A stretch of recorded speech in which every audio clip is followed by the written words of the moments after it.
Grandfather Aya had predicted his own death. He was a loved and respected man in his community, and over the years had passed down many stories and kept the history of his community alive. But Grandfather Aya wasn't just concerned with the past. He had seen the future too, and it concerned him very much. One starry night, when camping away from the village, Grandfather Aya had a vision. He had seen pale-skinned men coming in and out of a deep cave carrying rocks. They then turned those rocks into sticks and then put the sticks on a giant bird that carried them far away to a place that caused much suffering to people that looked just like Grandfather Aya's community. When he returned to his village, he warned his people. Change was coming. The Sahtu Dene have turned to the teachings of their great prophet from the past, Metsio Aya, seeking spiritual help to make it into the future.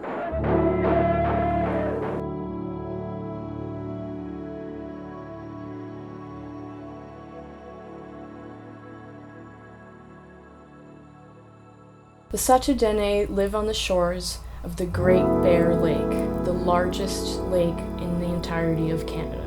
They traditionally rely on fish for food and caribou for clothes, blankets, and tents. The Sahtu Dene speak Slavi and now live in Delaunay, the sole settlement on the shores of the whole of Great Bear Lake. Sometime in the years leading up to 1930, a Dene man called Grandfather Bayoni had found an unusual rock. He broke a piece of it and took it back to his village. At the time, there were a couple of non-Dene people trickling into the area, trying to look around and lay claims on the land to open mines. Grandfather Bayoni had shown the rock to one of these non-Dene people, one of these prospectors, as they called them, and that prospector knew another prospector called Gilbert Labine, who he knew had been looking for just that rock. Grandfather Bayoni was reapproached, this time by Labine himself, and asked to trade the rock with him. Labine told him that probably it was nothing and that he was just passing through, but he knew exactly what that rock was, and he knew that the land was about to burst open. Shortly after the rock exchanged hands, Labine started staking claims on the eastern shore of the Great Bear Lake, an area that would soon become known as Port Radium. Is this rock here an example of the kind of thing you were looking for? Yes, this is what I was looking for. From 1932 to 1940, the Port Radium mine was the largest uranium mine in the world. Around the mine, a whole settlement evolved. Lots of non-Dene people started streaming in, attracted by the mine and by the small economy that started growing around it. Port Radium became the starting point of the highway of the atom. This is what they called the journey that the uranium would take from the northwestern corner of Canada all the way to Toronto, the southeastern corner, where it would be processed and later eventually exported to the United States. Boats, planes, trucks, and sometimes dog sleds were used along this whole journey. The Radium Gilbert was a freight barge that crossed the Great Bear Lake. And once it got to Bear River, the ore would have to be moved onto the river boats. And that would be done by ore carriers who had traveled on the boat as manual labor. They would work day and night carrying 50-kilogram bags of uranium ore to load and unload the barge. The ore carriers were mostly comprised of Dene men who had been forced to adapt to a whole new lifestyle. When the Canadian government opened the mine, wage labor was first introduced to Delaunay, and the economy was changing. Resources were more difficult to acquire. The diet and habits of the community were changing along with basically everything else. In 1940, the mine briefly closed, but in 1942, the Canadian government was ready to open it again, and just when they were all set to have operations start running, they got an order from the United States government to help them supply uranium ore for a project that was going to end the war, the Manhattan Project. For years, the Port Radium mine supplied the United States with uranium ore, until that day, the atomic bombings of Hiroshima and Nagasaki in Japan. The nuclear age had officially begun. In total, 220 tons of uranium was supplied to the Manhattan Project. It is presumed that Port Radium supplied most of the uranium needed for Little Boy, the bomb that fell on Hiroshima.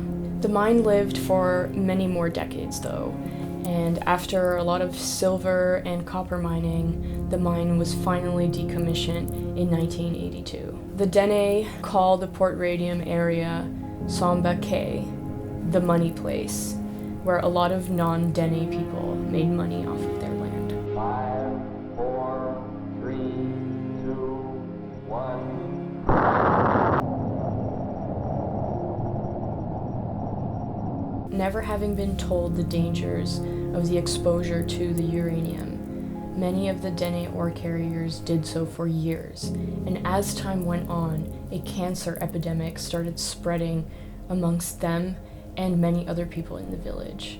Many of the Dene ore carriers died young. It is important to remember that the Canadian federal government owned, ran, and oversaw all operations that were going on at the Port Radium mine, and they have never acknowledged, apologized, or compensated for any of the damage that was done because of it, let alone looking into or acknowledging even the casualties along the whole of the highway of the atom across the country. In 2005, the mine site had still not been cleaned up since it opened in 1932.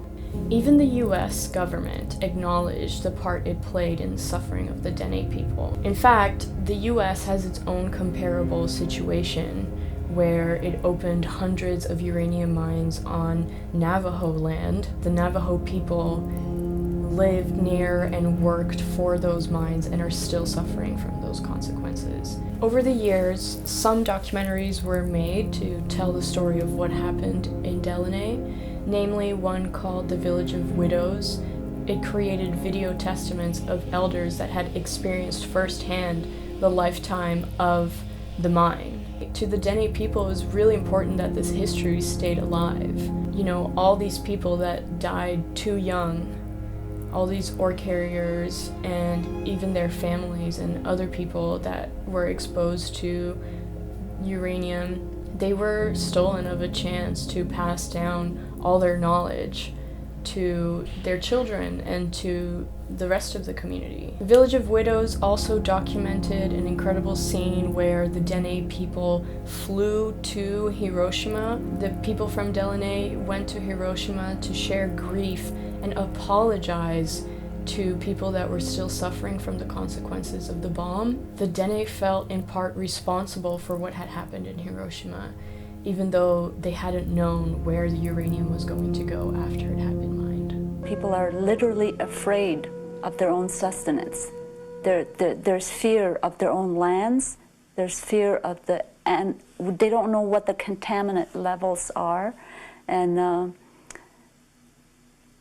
and that's a bad way to live. In 1998, some Dene elders and their descendants created the Delaunay Uranium Committee.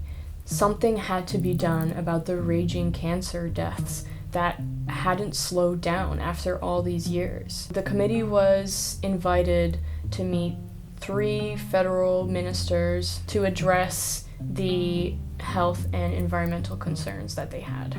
Around the year 2000, Delaunay's leadership was made up of a newer generation that was concerned with trying to improve conditions for their people. These new leaders accepted a government-led health study to be done in their community that would study and research the relationship between cancer deaths and the exposure that ore carriers would have had at the time.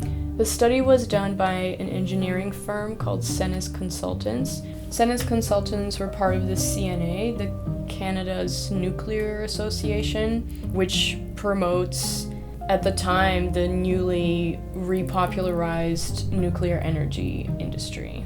The final report of this study concluded that there was no relationship between the exposure that the ore carriers had experienced and the cancer deaths in the community. And they also concluded that the water and the fish were totally safe to consume. Experts that were not chosen for the government effort actually expressed some pretty serious concerns for the validity of this study.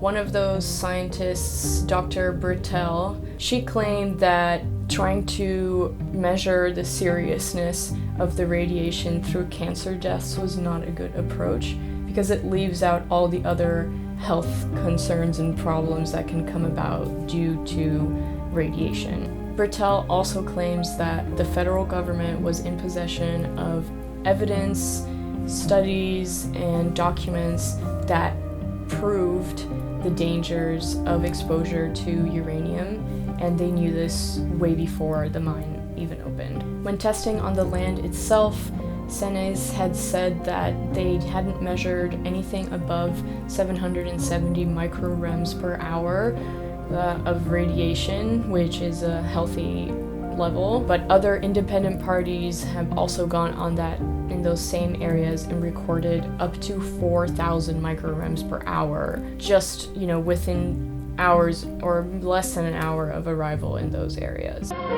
Control of this health hazard is within our grasp. We can and must meet this challenge.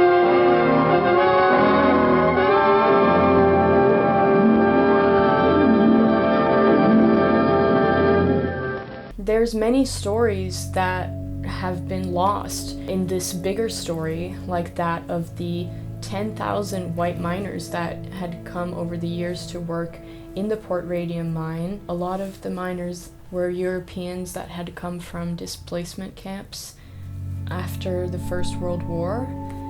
These were people that had no home to go back to in their countries after the war and were offered citizenship in Canada. And to help them start their life anew, basically, the Canadian government would offer them these mining jobs, and these people would also bring their whole families. It has been said that in the late 1990s, the best way to find out about what it was like to be at Port Radium was to go to the cancer ward in Edmonton hospitals, where you would find at least 5 or 6 ex-miners who had experienced working there firsthand. What makes this even more tragic is that many of the people who died young, the people who were suffering of cancer, their children, many of them, died young too.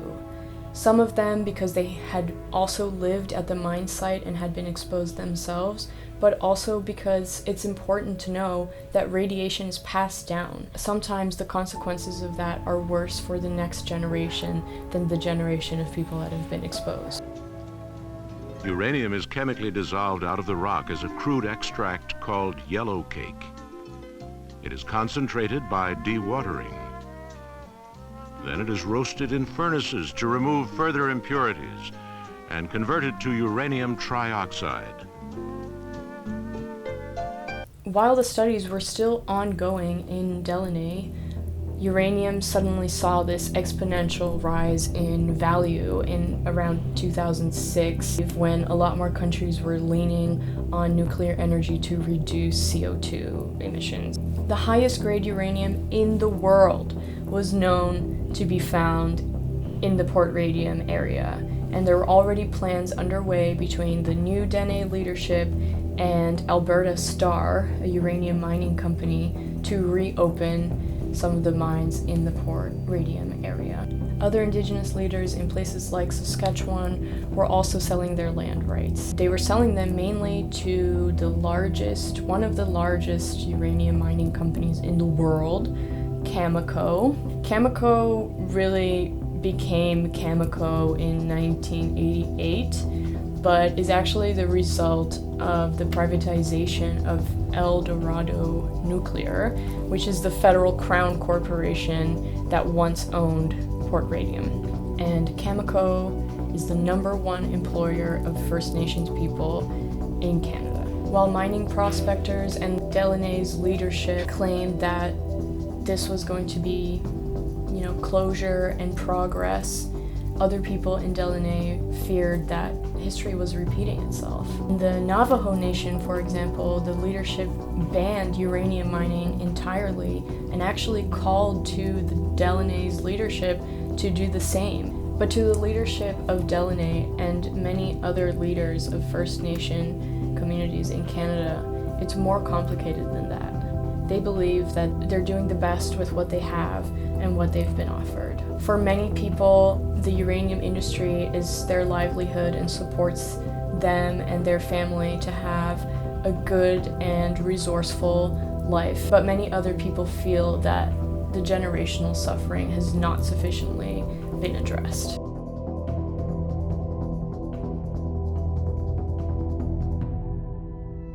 The Sahtu Dene people entered into a land settlement with the Canadian government in 1992. They have Aboriginal treaty rights to their lands, and after seeking self-government status for many, many years, they finally achieved it in December of 2013. This self-government is a success story for Delaunay, as it gives the Dene people autonomy to make decisions for their own community. It's a right they should have had all along, the power to choose for themselves. Though this story was very focused on the community and their experiences, this story is ultimately an environmental one, and it's about the relationship between humans and their land.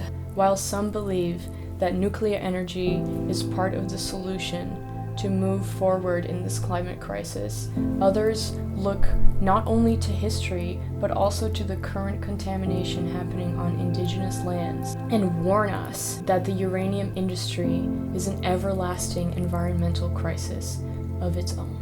I hope you learned something watching this video. I hope we can have a conversation about what this means for our future and for First Nations people, and the importance that their voice has in the decisions we make about precious and sacred land that should be protected and conserved. Thank you for watching, and see you in the next one.